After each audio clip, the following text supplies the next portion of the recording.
Cliff House, October 31st, 1931.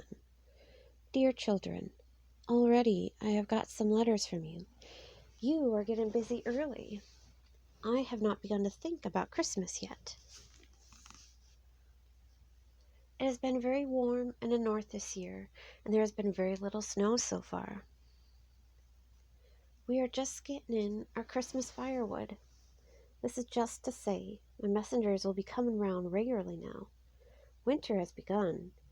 We shall be having a bonfire tomorrow, and I shall like to hear from you. Sunday and Wednesday evenings are the best times to post to me. The polar bear is quite well and fairly good, though you never know what he will do when the Christmas rush begins. Send my love to John. Your lovin', Father Nicholas Christmas. Glad Father Christmas has waked up. He slept nearly all this hot summer. I wish we could have snow. My coat is quite yellow. Love, Polar Bear. Cliff House, North Pole, December 23rd, 1931. My dear children, I hope you will like the little things I have sent you. You seem to be most interested in railways just now. So, I am sending you mostly things of that sort. I send as much love as ever, in fact, more. We have both, the old polar bear and I, enjoyed having so many nice letters from you and your pets. If you think we have not read them, you are wrong. But if you find that not many of the things you asked for have come, and not perhaps quite as many sometimes, remember that this Christmas, all over the world, there are a terrible number of poor and starving people.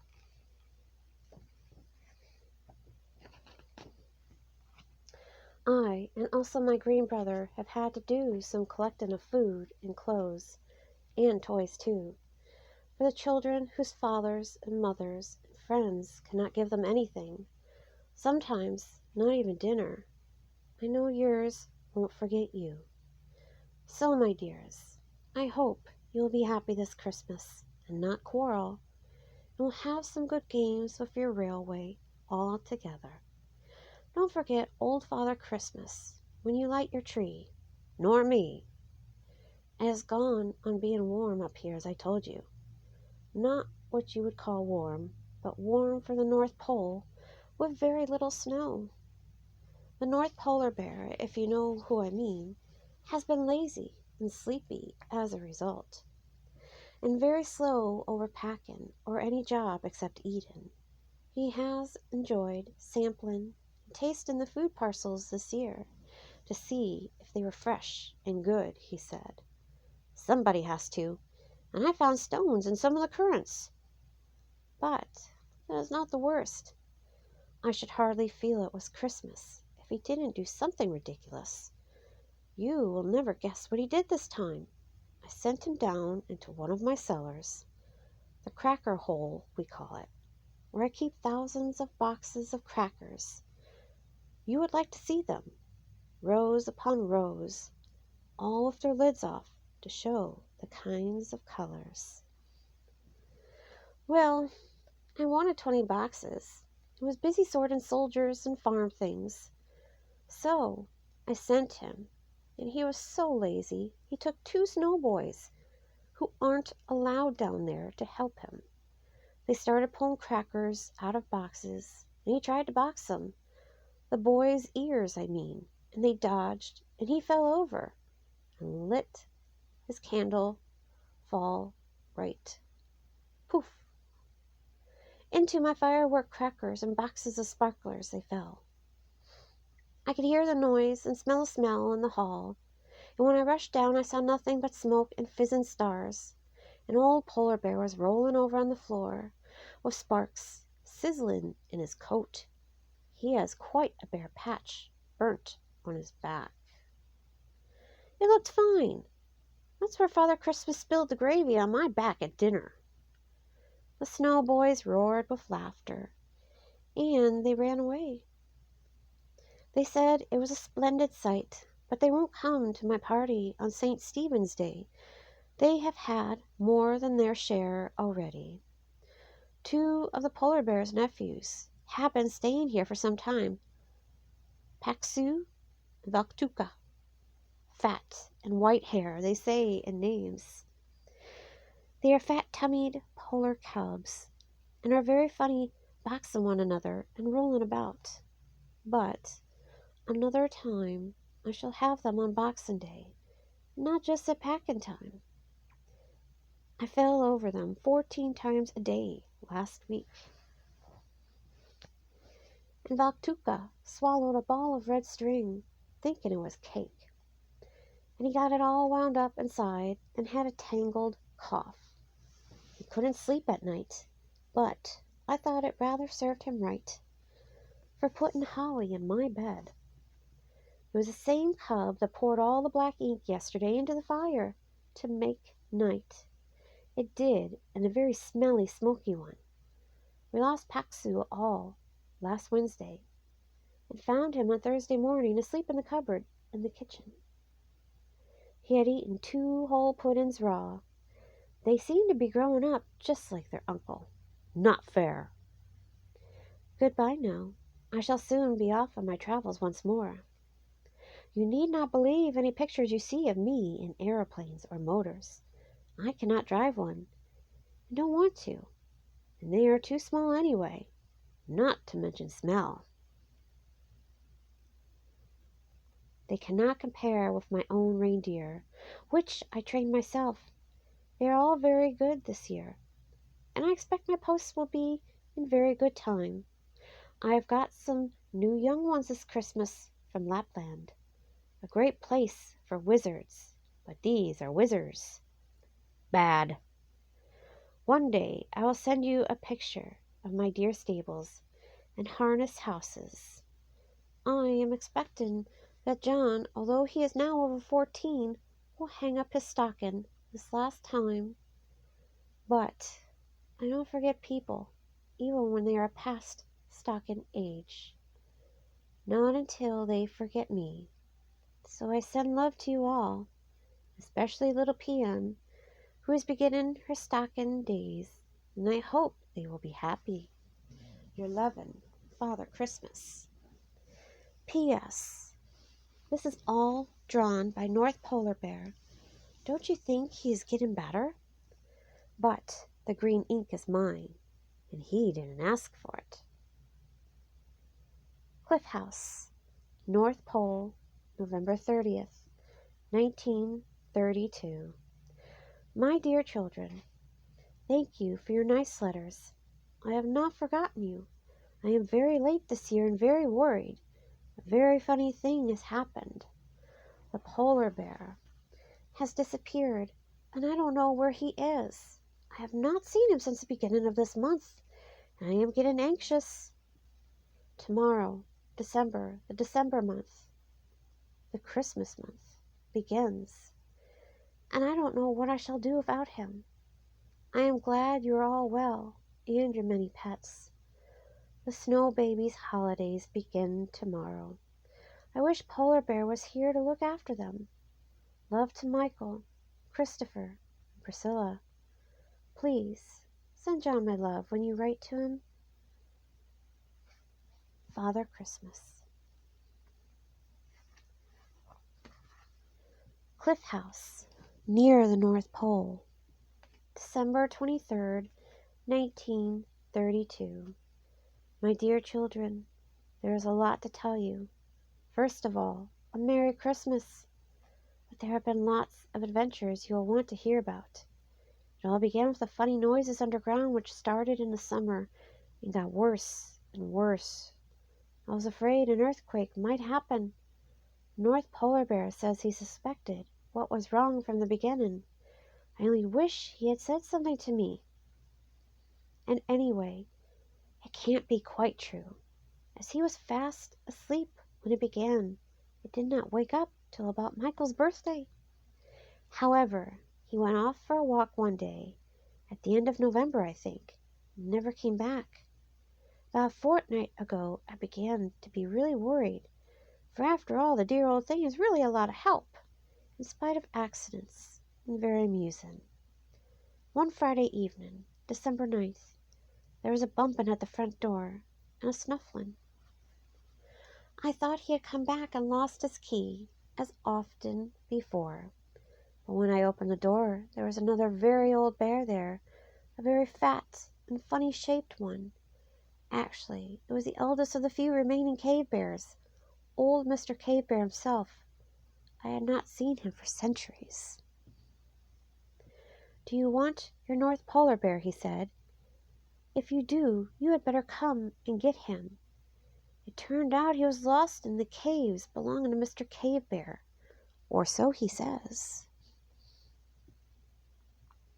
Not far from the ruins of my old house. He says he found a hole in the side of a hill and went inside because it was snowing. He slipped down a long slope, and lots of rock fell after him, and he found he could not climb up or get out again.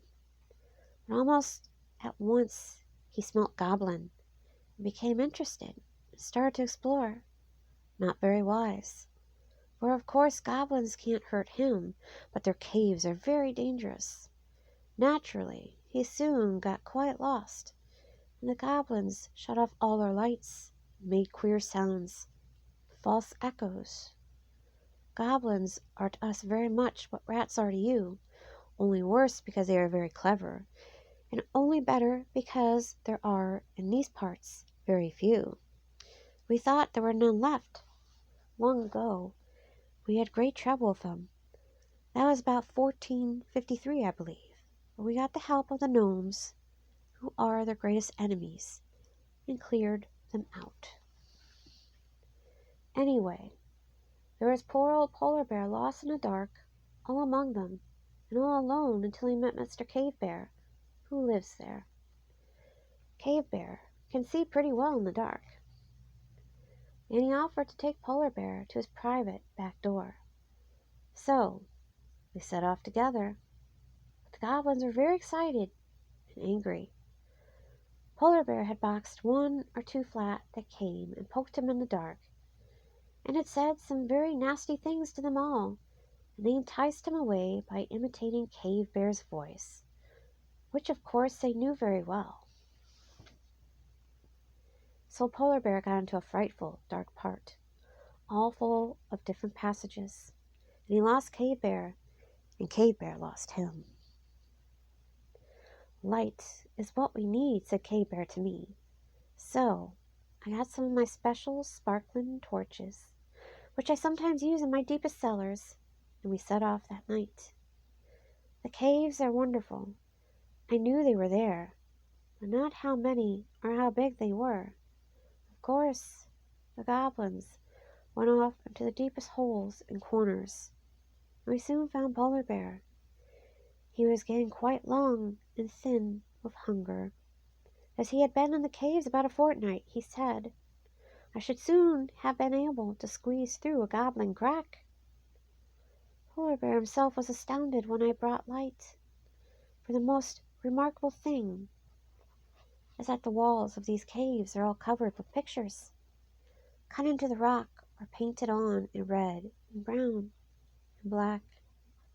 Some of them are very good, mostly of animals, and some are queer and some bad, and there are many strange marks, signs, and scribbles, some of which have a nasty look, and I am sure have something to do with black magic.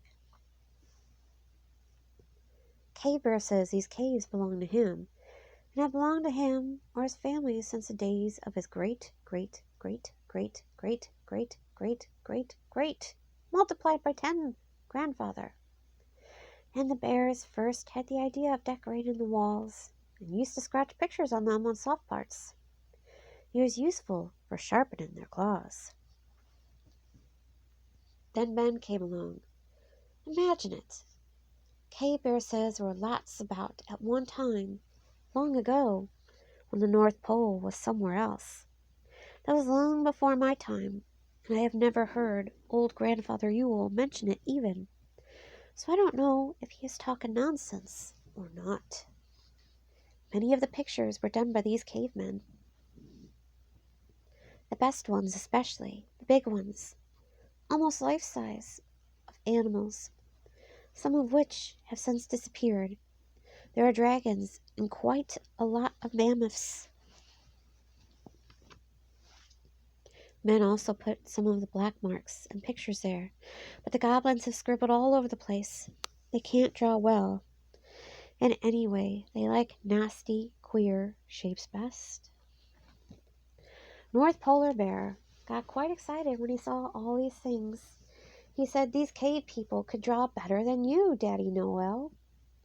And wouldn't your young friends just like to see some really good pictures?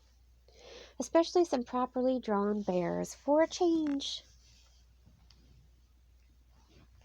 Rather rude, I thought. If only a joke. As I take a lot of trouble over my Christmas pictures. Some of them take quite a minute to do, and though I only send them to special friends, I have a good many in different places. So just to show him and to please you, I have copied a whole page from the wall of the chief's central cave, and I send you a copy. It is not perhaps quite as well drawn as the originals, which are very, very much larger. Except the goblin parts, which are easy. They are the only parts a polar bear can do at all. He says he likes them best, but that is only because he can copy them. The goblin pictures must be very old, because goblin fighters are sitting on Drazzles, a very queer sort of dwarf Dotson horse creature they used to use. But they have died out long ago. I believe the red gnomes finished them off, somewhere about Edward the Fourth's time. The animal drawings are magnificent. The hairy rhinoceros looks wicked. There is also a nasty look in the mammoth's eyes. Also, the ox, stag, boar, and cave bear. Portrait of Mr. Cave Bear's 71st ancestor, he says. And some other kind of polarish, but not quite polar bear. North Polar Bear would like to believe it is a portrait of one of his ancestors. Just under the bears is best a goblin can do at drawing reindeer. You have been so good in writing to me, and such beautiful letters too. I have tried to draw you some specially nice pictures this year. At the top of my Christmas card is a picture, imaginary, but more or less as it really is, of me arriving over Oxford. Your house is just about where 3 little black points stick up out of the shadows at the right. I am coming from the north, and note, not with 12 pair of deer, as you will see in some books. I usually use 7 pair. 14 is such a nice number. And at Christmas, especially if I am hurried, I add my 2 special white ones in front. Next comes a picture of me and Cave Bear, and North Polar Bear exploring the caves. I will tell you more about that in a minute. The last picture hasn't happened yet. It soon will. On St. Stephen's Day, when all the rush is over, I'm going to have a rowdy party. The Cave Bear's grandchildren. They are exactly like live teddy bears, snow babies, some children of the red gnomes, and of course polar bears, including Paxu and Valtuka, will be there. I am wearing a pair of new green trousers. They were a present from my green brother, but I only wear them at home. Goblins, anyway, dislike greens, so I found them useful. You see, when I rescued Polar Bear, we hadn't finished the adventures. At the beginning of last week, we went into the cellars to get up the stuff for England. I said to Polar Bear, "Somebody's been disarranging things here. Paxu and Valtuka, I expect," he said. But I wasn't. Next day, things were much worse, especially among the railway things, lots of which seemed to be missing. I ought to have guessed, and Polar Bear anyway ought to have mentioned his guess to me. Last Saturday we went down and found nearly everything had disappeared out of the main cellar. Imagine my state of mind. Nothing hardly to send to anybody, and too little time to get or make enough new stuff. North Polar Bear said, "I smell goblin strong." Of course it was obvious. They love mechanical toys, though they quickly smash them and want more and more and more. And practically all the Hornby things had gone. Eventually, we found a large hole, but not big enough for us, leading to a tunnel behind some packing cases in the west cellar. As you will expect, we rushed off to find Cave Bear, and we went back to the caves. We soon understood the queer noises. It was plain that goblins long ago had burrowed a tunnel from the caves to my old home, which was not so far from the end of their hills, and had stolen a good many things. We found some things more than 100 years old, even a few parcels still addressed to your great-grand people. But they had been very clever and not too greedy, and I had not found out. Ever since I moved, they must have been busy burrowing all the way to my cliff, boring, banging, and blasting as quietly as they could. At last, they had reached my new cellars, and the sight of the Hornby things was too much for them. They took all they could. I dare say they were also still angry with the polar bear. Also, they thought we couldn't get at him. But I sent my patent green, luminous smoke down the tunnel, and Polar Bear blew and blew it with our enormous kitchen bellows.